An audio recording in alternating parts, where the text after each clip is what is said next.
안녕하세요. 주님의 교회 청년순 여러분. 오늘은 말라기에 대해서 알아보도록 하겠습니다. 말라기서는 구약의 마지막 책입니다. 말라기의 이름의 뜻은 나의 사자라는 뜻이고요.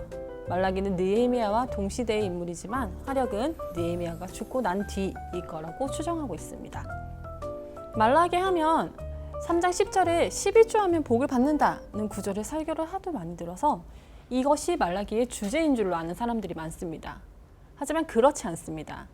아브라함으로부터 시작한 하나님 나라를 회복하기 위한 하나님의 선민 선택 및 양육은 1500년이란 시간이 흘렀습니다. 포로로 귀환하여 에스라 느헤미야의 지도로 그들의 영성이 회복되는 듯 했지만 시간은 덧없이 흘렀습니다. 에레미야와 느헤미야뿐만 아니라 학개, 스가랴, 스룹바벨, 여호수아 모두가 다 하늘나라로 가고 이 귀한 공동체의 신앙은 다시 해이해지기 시작했습니다. 모든 종교의식은 형식에 불과했고 모양은 있었으나 정신은 없었습니다. 이때 하나님은 사자를 보내어 마치 아내와 마주 앉아 대화하는 남편처럼 백성들을 설득하고 말씀하고 있는 것입니다. 말라기는 이렇게 영적인 암흑기로 들어가는 하나님의 백성들에게 경고하며 새로운 시대가 열릴 것을 예언한 선지자입니다. 이 책에는 많은 질문들이 나오는데 그 질문들은 하나님을 힐난하거나 말대꾸하거나 또 대꾸를 하는 그런 식입니다. 그들은 하나님과 절연 단계를 향하여 나아가는 모습들을 보입니다. 말라기는 6가지 질문을 통해서 유대인의 위선과 부정, 이방인들과의 결혼을 통한 혼혈, 이혼, 거짓 예배, 교만 등을 고발하고 있습니다. 포로 이후 하나님의 백성은 타락했습니다. 말라기 시대의 하나님의 백성들은 예배를 경시했으며 헌신하고 섬기는 신앙생활보다는 구속받지 않은 평안한 신앙생활을 했습니다. 그들의 예배는 마지못해 드리는 반쪽 예배였고 그들의 헌금은 하나님인 것을 도적질하고 그런 것을 드려지는 껍데기에 불과했습니다. 말라기 1장 7절입니다. 너희가 더러운 떡을 나의 제단에 드리고도 말하기를 우리가 어떻게 주를 더럽게 하였나이까 하는도다. 이제 너희가 여호와의 식탁은 경멸히 여길 것이라 말하기 때문이라. 그들은 하나님과 멀어지면서 하나님의 백성다운 삶을 잃어버렸습니다. 이러한 신앙생활을 하게 된 이유는 하나님이 온 땅을 섭리하시는 절대자이심을 인정하지 않았기 때문입니다. 그들은 여호와를 믿는 신앙을 자신들을 올가매는 귀찮은 것이라고 생각했습니다. 말라기 3장 14절에서 15절까지의 말씀입니다.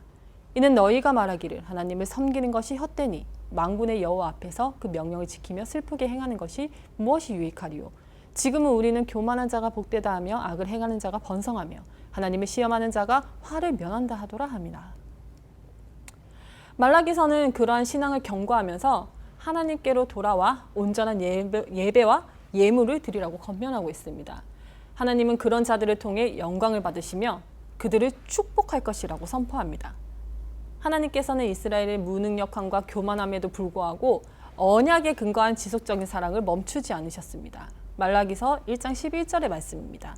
만군의 여호와가 이르노라. 해 뜨는 곳에서부터 해 지는 곳까지의 이방 민족 중에서 내 이름이 크게 될 것이라. 각 처에서 내 이름을 위하여 분향하며 깨끗한 제물을 드리니 이는 내 이름이 이방 민족 중에서 크게 될 것임이니라. 말라기서는 다른 선지서들과 마찬가지로 심판의 날을 선포합니다. 심판의 날에 하나님이 보내신 선지자가 오게 될 것이며 그들의 마음을 돌이키도록 말씀을 전할 것입니다.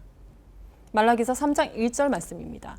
만군의 여호와가 이르노라. 보라 내가 내 사자를 보내리니 그가 내 앞에 길을 준비할 것이요 또 너희가 구하는 바 주가 갑자기 그의 성전에 임하시리니 곧 너희가 사모하는 바 언약의 사자가 임하실 것이라. 말라기 4장 5장 6절 말씀입니다. 보라 여호와의 크고 두려운 날이 이르기 전에 내가 선지자 엘리야를 너희에게 보내리니 그가 아버지의 마음을 자녀에게로 돌이키게 하고 자녀들의 마음을 그들의 아버지에게로 돌이키게 하리라. 돌이키지 아니하면 두렵건대 내가 와서 저주로 그 땅을 칠까 하노라 하시니라. 이 말씀은 예수 그리스도의 복음 사역을 준비하는 세례 요한의 사역을 예고하며 동시에 주님이 재림하실 때에 영원한 심판으로 구원하실 하나님의 위대한 약속을 예표합니다. 말라기 마지막 2장은 세례 요한과 주님이 오신다는 극적인 예언을 싣고 있습니다. 그리고 약 400년간이나 침묵하셨습니다. 이스라엘은 400년 후에 광야에서 외치는 소리가 주의 길을 예비할 때 요단강으로 모여들었고 그로 인해 오랫동안 지속되었던 예언의 침묵이 비로소 깨어지게 되었습니다. 형식적인 신앙은 하나님의 심판을 부릅니다. 건물의 재건이 아니라 심령의 재건을 통해 하나님이 주인 되신 삶을 회복해야 합니다. 지금까지 말라기였습니다.